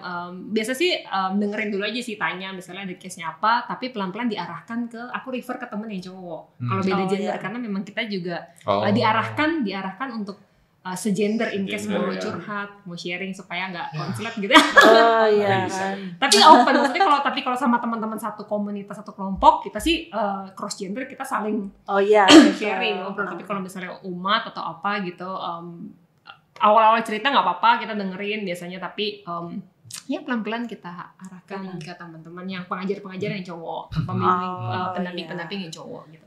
Pasti kita mungkin sama cowok lebih nyambung ngobrolnya gitu kan, lebih paham. Biasanya gitu Kak, saya juga. Gimana? Betul. Betul apa? Sudah. Betul. Jadi memang kadang kan ada pasti ada kasus-kasus yang begitu gitu loh, karena kan figur yang lebih dewasa dan sebagainya. Apalagi banyak mungkin kasusnya yang cewek-cewek ya. Kalau cowok sih mungkin nggak terlalu ya. Kalau biasa cewek-cewek ke cowok gitu maksudnya. Gimana mungkin pengalamannya Mas? Oh, ada yang kasusnya? Ada yang ini harus di zoom, kameranya harus di zoom ke sini. Saya bicara apa? Oke. Lagi bahas apa kita? Itu tadi. Lebih seru ya, lebih seru bahas yang ini ya. Sepertinya begitu sih. Enggak, berarti sih nggak punya kakak remaja tetap cewek dong. lagi ke situ ya. Nanti sama Pupi. Waduh. Mungkin ada suster di paroki ini yang mau mendampingi Kak. Boleh tanya suster ya. Di kanal suster. Lu langsung jadi suster rohani dong. Iya. Bukan kakak. Tetap. Gigi. Oke. Kayak lu masih punya impian-impian kah di dalam hidup yang hidup masih gereja pengen dicapai ya, baik dalam hidup menggereja atau mungkin karir. Impian, kalau impian mah selangit segudang gitu, pasti banyak banget. Tapi sampai di satu titik aku bilang aku cuma minta dua sama Tuhan. Pertama aku minta sepanjang hidup ya, maksudnya Tuhan aku jangan pernah jauh dari Tuhan. Jadi maksudnya mau aku punya apapun segala yang aku impikan, misalnya aku pengen punya rumah, punya mobil, punya pasangan, punya ini, punya itu, aku jangan sampai jauh dari Tuhan. Karena aku ngerasa itu satu-satunya pegangan kekuatan gitu ya, karena kalau udah jauh dari Tuhan ya nggak ada artinya lagi rasanya gitu ya, nggak ada sukacita, nggak ada bahagia, pokoknya everything kayak runtuh gitu maksudnya. Aku selalu minta itu sih. Jadi kalau Tuhan izinkan apapun yang aku hadapin ke depan gitu, aku pengen jangan sampai aku jauh dari Tuhan, pengen tetap bisa tekun berdoa gitu. Kalau Tuhan izinkan masih boleh terus pelayanan. Yang kedua bahagia, bahagia, klise banget nggak sih ya? Tapi ya itu aku berpikir apa sih yang bikin kita happy? Punya uang banyak, punya segalanya. Apakah itu bikin kita bahagia gitu? Tapi ketika kita mintanya bahagia, mungkin walaupun itu hal kecil yang kita dapat cuma keluar rumah, kita masih bisa ngelihat pohon di depan gitu, masih bisa ketemu sama orang tua, masih bisa pelayanan di gereja, masih bisa punya pekerjaan yang baik dan cukup. Aku bilang cukup gitu, nggak neko-neko banget gitu. Tapi asalkan itu udah bisa bikin kita happy dan punya hati yang terus bersyukur sama Tuhan, aku ngerasa aku udah punya segalanya sih. Jadi so klise mungkin, tapi doa aku dua itu sih, minta tetap dekat sama Tuhan, jangan pernah jauh dari Tuhan, dan bisa tetap happiness in God. Wow, idaman sekali ya. Gimana Mbak? Impiannya apa? Bukan main dah, saya kesini loh. Kok betul iya. Ada betul, bagus. Ini itu impian. Belum. Mau bahas itu. Bahas apa? Tadi yang jangan sampai jauh dari Tuhan. Pernah nggak sih Kak ada satu momen marah sama Tuhan atau kesal sama Tuhan? Pernah nggak? Pernah banget dong. Oh ya? Iya. Pernah banget, pasti marah, kecewa gitu sama Tuhan. Aku belajar juga relasi sama Tuhan tuh ya kayak temen aja sih. Maksudnya kalau mau marah ibaratnya ini agak hati-hati nih jangan sampai konteksnya. Iya. Tapi maksudnya it's personal experience. Jadi maksudnya kalau lagi marah, lagi bete gitu, aduh Tuhan gue lagi bete nih apa segala macam. Tapi ada satu case dalam hidup aku pernah punya pengalaman di dalam pekerjaan gitu ya. Aku ngerasa aku kerjaan udah baik, udah benar, udah jujur gitu. Tapi ada satu momen pernah ada masalah dalam pekerjaan. Masalah dalam pekerjaan ini yang bikin aku hampir rugi dengan nominal yang cukup besar. Untuk aku personally yang tulang punggung keluarga, aku yang banyak hal yang harus aku bilang Tuhan kayak gue nggak pernah neko-neko deh kerja untuk keluarga misalnya, nggak pernah macam-macam rasanya gitu kan. Ada satu masalah yang bikin aku harus rugi cukup besar gitu, dan itu pasti keluar deh nih semua, kan gue udah melayani Tuhan, kan gue udah berdoa, kan gue udah taat sama Tuhan, kok ini terjadi. Itu pernah banget, dan aku ngerasa itu manusiawi banget pikiran itu muncul gitu ya. Tapi ya perjalanan iman itu kan akhirnya ngingetin kita gitu. Maksudnya itu Tuhan kan nggak berarti hidup lu lurus-lurus aja gitu kan. And then ketika di ayat di dalam peristiwa itu bener-bener stres lah pasti gitu kan. Stres bertanya-tanya sama Tuhan, kenapa ini terjadi gitu kan, kenapa badai gini terjadi, dan melewati cukup lama juga untuk menerima peristiwa itu. Tapi di satu titik aku diingetin sama kisahnya Ayub gitu. Kisahnya Ayub kita mungkin sedikit tahu gitu ya, maksudnya dia yang tadi punya segalanya, Tuhan ambil segalanya, terus di satu titik Ayub bilang apa sih di akhir, dia bilang Tuhan yang memberi, Tuhan yang mengambil, terpujilah nama Tuhan. Satu titik aku bilang, kalau gue dapat berkat gue bersyukur, kalau dikasih enak bersyukur, apakah ketika diambil kita masih mau bersyukur? Nah ini benar-benar dalam hatiku sendiri gitu yang muncul dan gelap. Oh iya maksudnya ya dari sisi manusia pasti ketika ada hal yang gak enak dalam hidup, bertanya-tanya, marah, protes itu pasti ada, tapi jangan terlalu lama. Pada akhirnya kita harus kembali kalau kita percaya pertama apapun yang terjadi Tuhan pasti punya maksud yang baik, harus yaitu belajar punya iman, pasti ada Tuhan yang ada hal yang mau Tuhan ajarin. Dan sekali lagi diingetin, ya kalau lo dikasih yang enak lo bersyukur, dikasih yang gak enak juga ayo belajar. Terima kasih Tuhan untuk masalah ini, untuk struggling ini. Aku yakin dengan pertolongan Tuhan aku bisa bangkit dan pasti Tuhan mau kasih suatu pembentukan yang lebih lagi buat aku pribadi. Gitu sih. Jadi kalau mau ditanya pernah gak marah sama Tuhan? Oh pernah sekali, tapi ya itu. Jangan lama-lama dan harus kembali ke iman ya, faith kita. Tuhan pasti. Iya, kata itu kan juga bilang kan kayak Roma Eko kan bilang maksudnya ya kalau mau marah sama Tuhan marahlah, nggak apa-apa gitu. Luapin aja dan Tuhan pasti akan jelasin nanti maksudnya secara waktu kenapa itu perlu. Silakan apa terjadi gitu kan. Marah sama Tuhan boleh, tinggalin Tuhan ya nggak boleh ya. Tapi ini nggak aku, karena aku punya case pernah nggak sih sampai pada saat tadi tuh marah sama Tuhan tuh sampai ini gara-gara gue masuk Katolik nih, gue jadi punya masalah ini. Pernah nggak sampai kayak gitu? Karena aku pernah ada orang yang saking kecewanya tuh kayak gitu loh. Saking kecewa tuh menganggap gara-gara gue masuk Katolik nih, gue jadi dapat cobaan ini. Puji Tuhan belum pernah berpikir seperti itu sih. Dan justru aku ngerasa ketika aku dengan iman aku dengan segala yang terjadi dan yang ke depan yang kita nggak tahu apa, ya karena iman sama Tuhan yang aku pegang.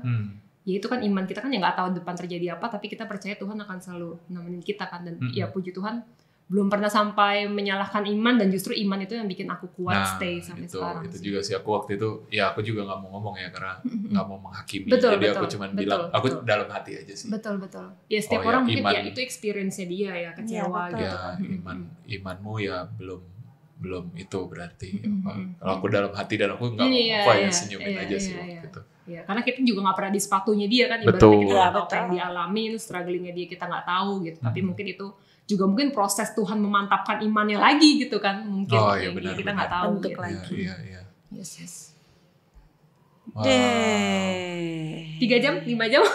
Oh tenang. Tidak terasa sudah 12 jam. Kita masih 3 jam lagi ke depan. Oh ini lanjut terus. Oh ya, sampai besok ya. Sampai besok apa-apa. Pesan makan lagi ya buat teman. Maksudnya udah habis pesan makan kayaknya. lagi.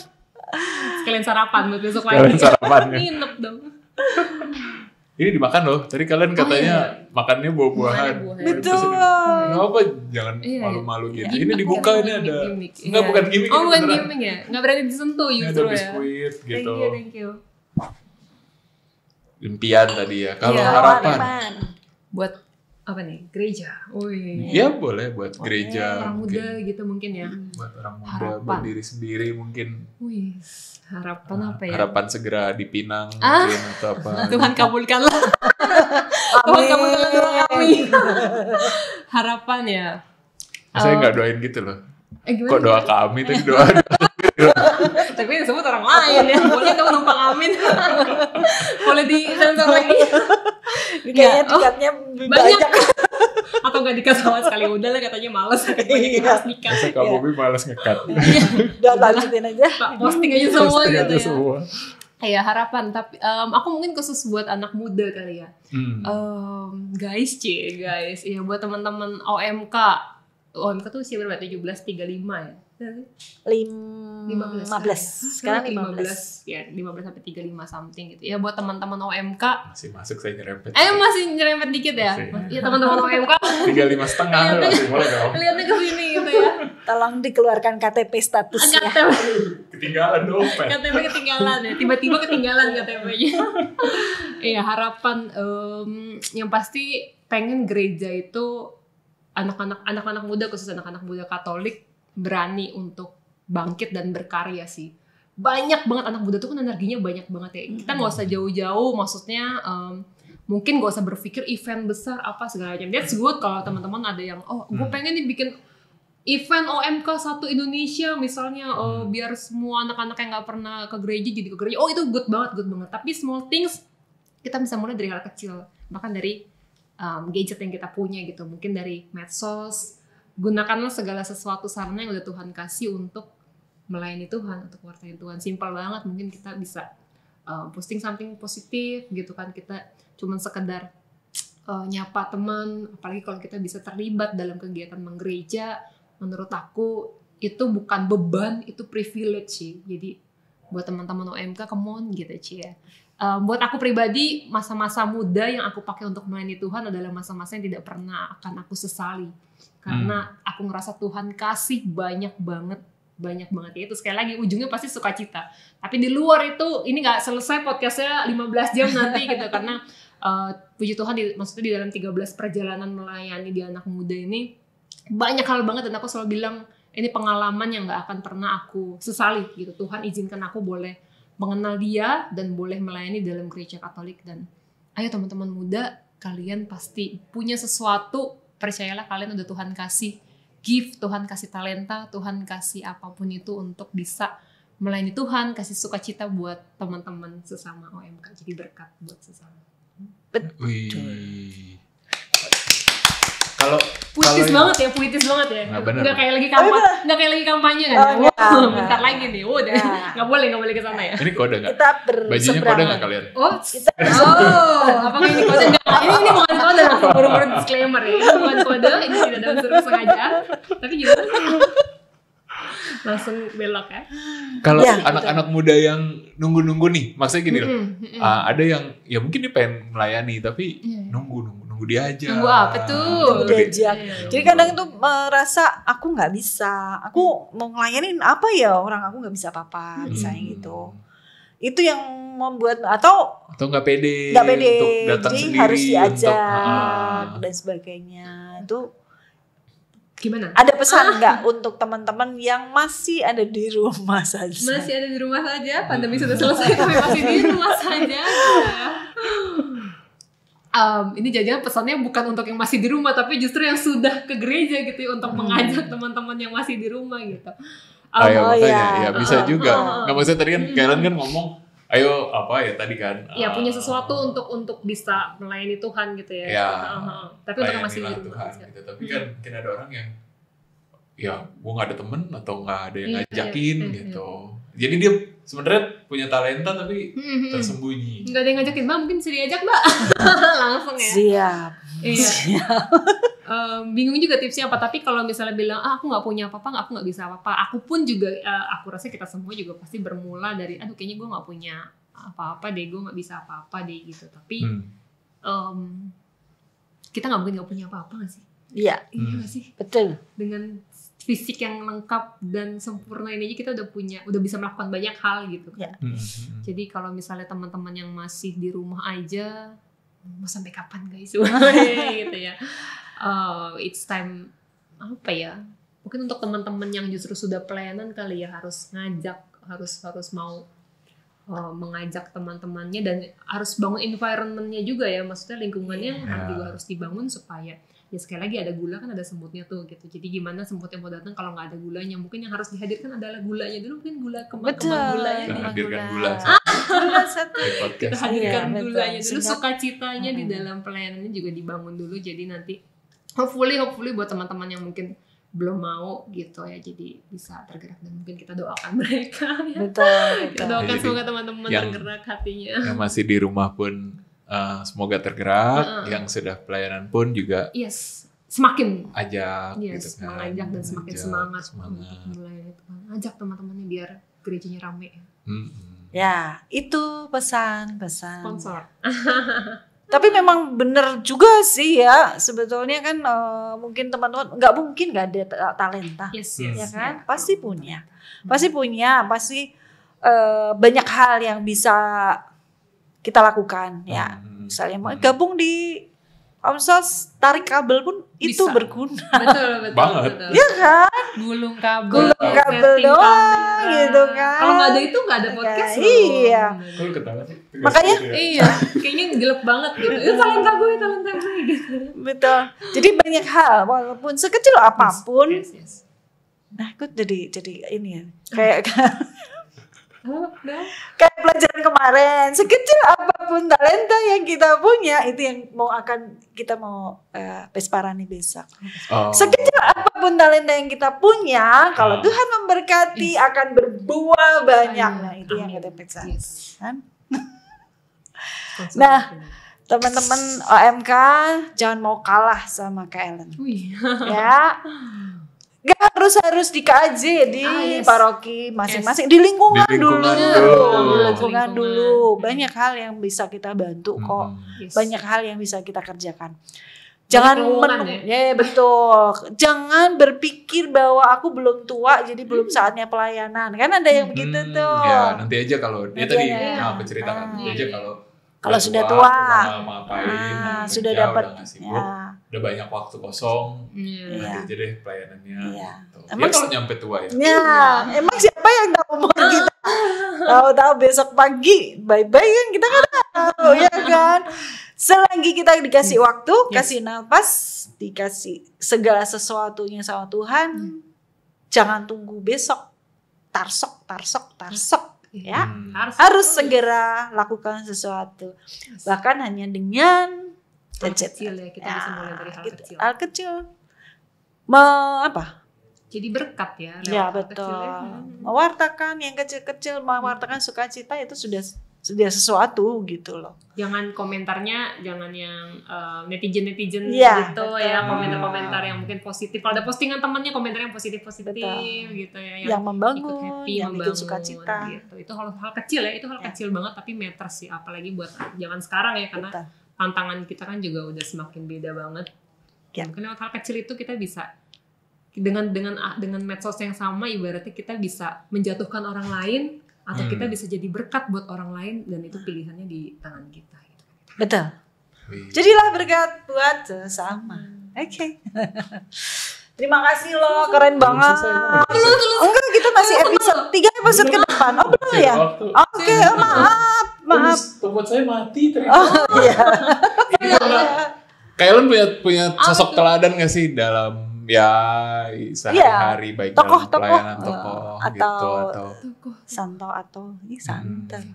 Siapa? Untuk Ketua Komsas Paroki Bintaro mungkin ya kan? Baru kena. Pengen banget diteladan ya. Iya, kita harus tanya anak buahnya dulu bisa diteladan nggak gitu ya? Coba tim Komsas mengisi ini aja. Mengisi apa? Mengisi waktu ya. Ada nggak, Kak? Banyak sih sebetulnya, tapi mungkin yang paling deket, yang paling gampang banget sih our mother, Bunda Maria ya. Ini sih pasti semua nggak ada yang nggak tahu gitu. Cuman buat aku dia ini sosok yang betul-betul ya luar biasa. Apalagi ibu kan sebetulnya dekat banget sama kita gitu. Dan aku kalau ngomong belajar paling kelihatan jelas itu kan dari sosok Bunda Maria apa sih yang dipelajarin gitu ya, maksudnya ya pasti banyak gitu. Mungkin dua hal terbesar adalah pertama ketaatan ya, taat gitu. Nah ini mungkin ya, kamu jadi ketua ini ya, wah biasanya udah banyak, aku kan gini udah banyak komplainnya gitu, aku nggak bisa ini itu segala macam gitu. Padahal at the same time ketika waktu itu Bunda Maria juga dapat kabar kan dia bilang mana mungkin gitu kan, aku belum bersuami, tapi apa yang dipelajarin akhirnya, tapi kan nggak berhenti sampai di situ. Seringkali kita berhenti sampai nggak mungkin kan aku nggak bisa ini, kan aku nggak bisa itu. Nah tapi kita lupa lanjutannya tuh, gitu. Lanjutannya Bunda Maria adalah ya udah aku ini hamba Tuhan. Gitu. Ini yang kita lupa ya, aku ini hamba Tuhan. Tuhan mau kasih kepercayaan apa? Tuhan mau suruh coba kamu jadi ketua ini, kamu jadi tim ini, jadi divisi ini. Ya semoga kita bisa belajar dari Bunda Maria. Aku ini hamba Tuhan. terjadilah padaku menurut perkataanmu. Semoga bisa belajar taat, bahkan taatnya itu sekali lagi nggak cuma lagi sukacita, nggak lagi happy, tapi juga di saat-saat tersulit kan dia tetap setia gitu kan, tetap setia sama Tuhan Yesus. Dan yang kedua buat aku dia tuh sosok yang tangguh ya, strong woman gitu kan Bunda Maria itu ya. Mungkin yang para ibu yang paham persis, tapi aku juga belum jadi ibu, tapi melihat mama gitu kan, sosok mama yang kayak kalau anaknya sakit aja tuh wah khawatirnya setengah mati gitu kan, apalagi dia yang harus lihat anaknya sendiri menderita tapi dia strong banget gitu kan. Nah, mungkin ini juga aku juga belajar menjadi wanita strong gitu kan, strong dalam artian ya iman kita tetap teguh apapun yang terjadi dalam, walaupun di masa-masa sulit sekalipun tetap setia, tetap berpegang. Ya itu semoga bisa jadi teladan kita semua juga ya, Mother Mary. Tos kan? Sama ya? Sama ya. Memang Bunda Maria is the best. Saya juga sama tos. Gimana Mbak? Tolong diwakilkan. Wakilkan aja. Dia nggak mau. Tadi kan udah halo gitu kan. Jauh, soalnya jauh ya sama Mbak Ena.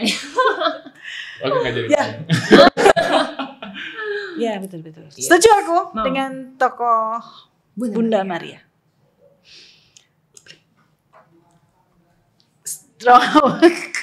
Karena memang nggak mudah ketika harus mendampingi Tuhan Yesus pada saat memanggul salib sampai disalib, itu kan sebagai seorang ibu tidak mudah gitu ya, apalagi melepaskan seorang anaknya gitu, itu tidak mudah.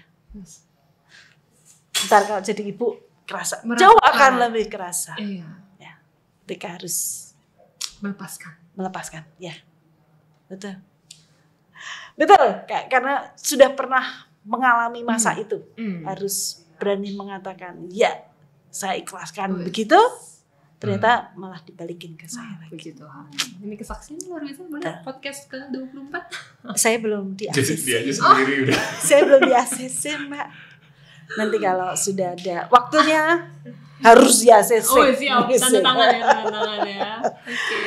Kayak next step ke depan apa yang masih pengen di ini, baik dalam pelayanannya mau sampai berapa next 13 tahun ke depan lagi atau 39 tahun ke depan. Iya, kalau Tuhan izinkan doanya masih sama, masih pengen terus melayani Tuhan.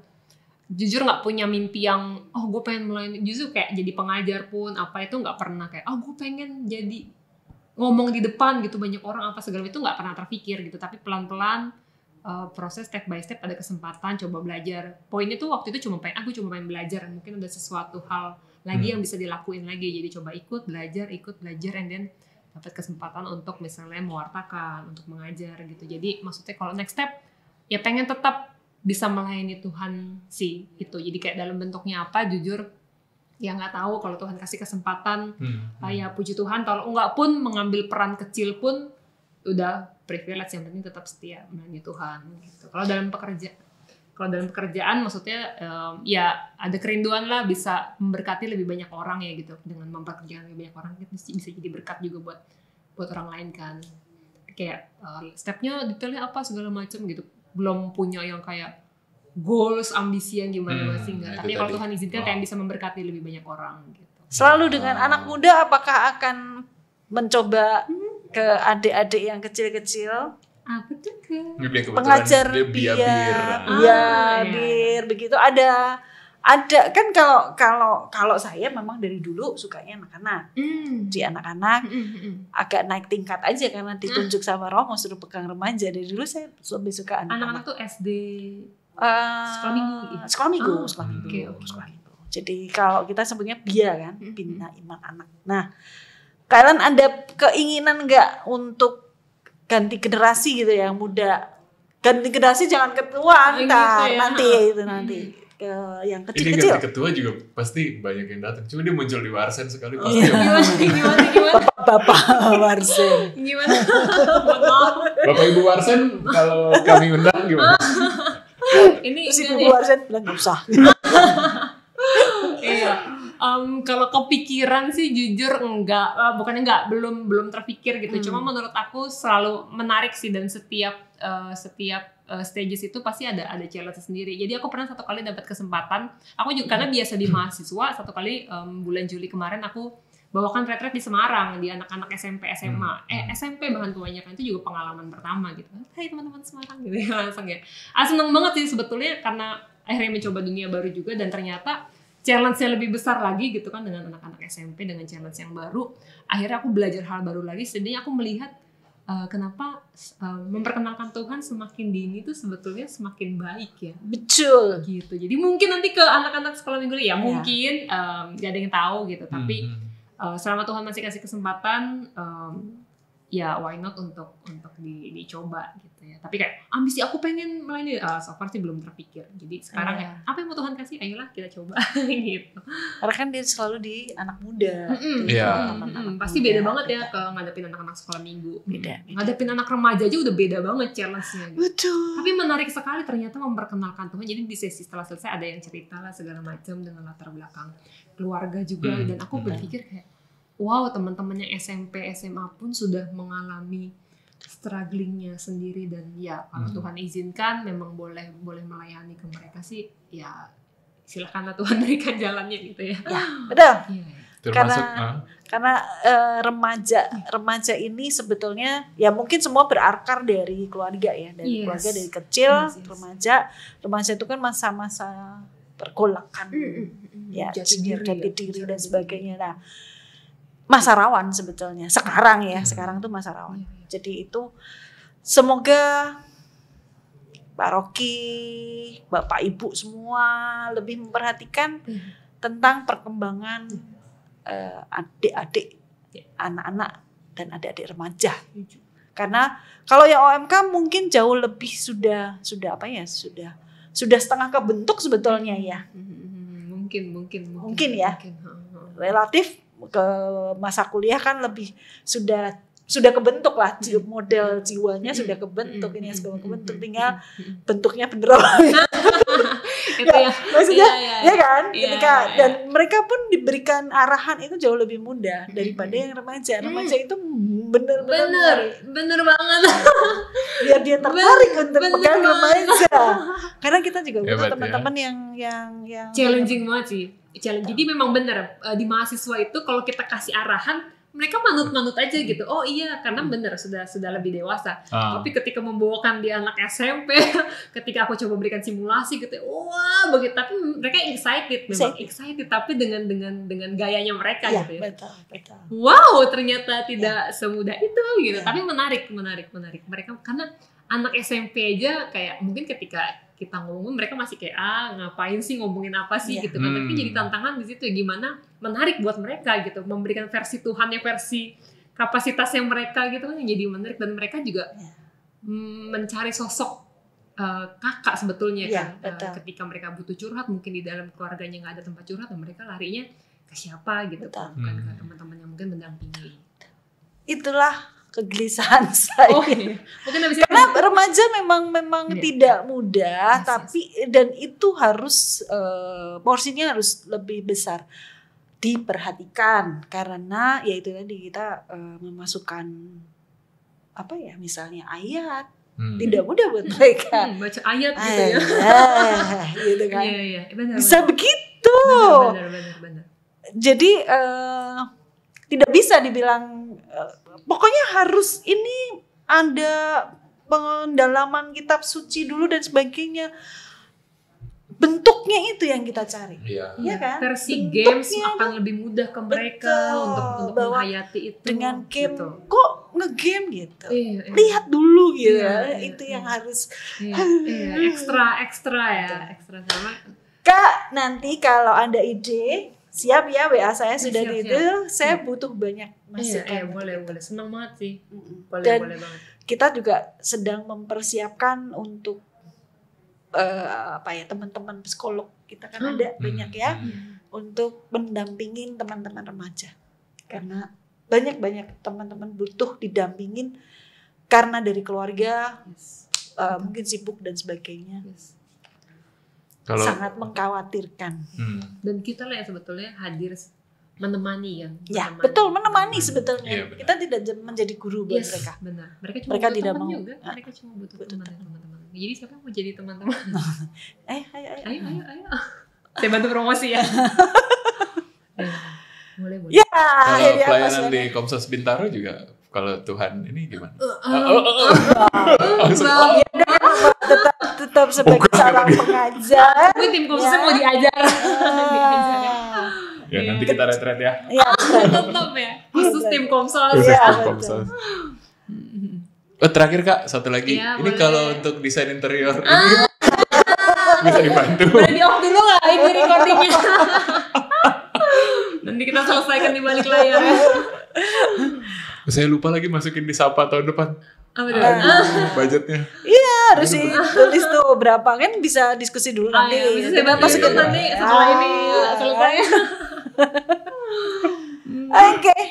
Oh iya, Kak Ellen, ini ada kenang-kenangan kecil dari kami. Ini Kecil tapi berharga. Ya, kemarin paroki kita ulang tahun yang ke-40 tanggal terima kasih 24 September. Nah, ini ada sedikit kenang-kenangan. Ini ada Imani. Terima kasih. Ini ada ininya. Terima kasih. Ya, edisi khusus Komsos ya. Paroki. Iya. Iya. Thank you buat kenang-kenangan. Buat kenang-kenangannya. Supaya semoga nggak bosan-bosan kesini ya kan? Ya, kita masih perjanjian 3 episode ya. 3 Ini masih ada 2 kan? Oh iya, masih ada. Ini buat 2 episode ya. Sama gitu. Dibuka. Kenapa sama gitu? Kita nanti ganti tema. Ganti tema ya. Nah, gitu. Ganti host juga boleh. Saya gitu. Tukeran. Iya benar. Terima kasih banyak Kak Ellen. Makasih banyak Kak Ellen. Thank you. Makasih. Sukses semuanya, buat buat banyak. kerjaannya, pelayanannya, dan terus sukacita. menyebarkan semangatnya ke teman-teman, ke kita juga sih sebenarnya. Terima kasih juga terus tim Komsos. bersukacita dalam hidup setiap hari. Amin. Ya kan? Doanya banyak banget. Jangan bosan-bosan datang ke sini. Nah, itu. Nggak kamu kan? Nggak kamu kan? Nggak. Kan sering kok ke sini mampir. Oh sering. Kan suka mampir ke Kanosa juga kan di sini. Oh iya. Oh gitu. Iya, Kabarin lah. Kabar. Nanti kita traktir mie ayam. Siap. Ya. Kita perlu banyak diskusi. Iya. Dengan senang hati. Sering, bukan kita. Kita perlu bantuin kabel nggak host? Dia diskusi nggak pakai kabel kebetulan. Iya, nggak pakai kabel. Oke. Ya, makasih banyak ya. Sampai ketemu lagi. Thank you. God bless untuk semuanya. semua. God bless. Terima kasih Bapak Ibu. Ini kamera yang mana? Sampai ketemu lagi di episode yang itu sini. kali. Pas yang mana kamera? Sini. Kita berdua. Ya udah kalian aja ini. Bob ini. Berdua. Udah tuh. Oke. Terima kasih Bapak Ibu sampai ketemu semua lagi. rekan-rekan OMK, semoga bermanfaat, semoga ada yang bisa dipetik dan dari sharingnya Kak Ellen Valencia. Ya nanti kita undang-undang ya seringnya. Oke. Kalau bersedia. Terima kasih sekali lagi, selamat malam, Tuhan berkati. Dadah.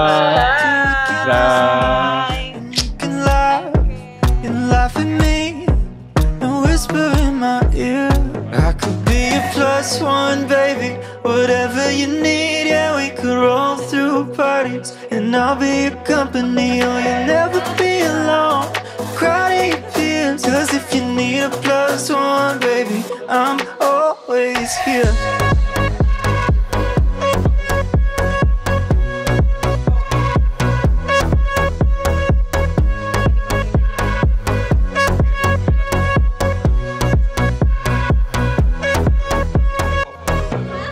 Driving to the sunset, and then we could drive some more. Find a show or a celebration, or whatever the night has in store. So park the car and slam the door. Yeah, we can dance till we can't dance no more. And you can laugh at me and whisper in my ear. I could be your +1, baby, whatever you need.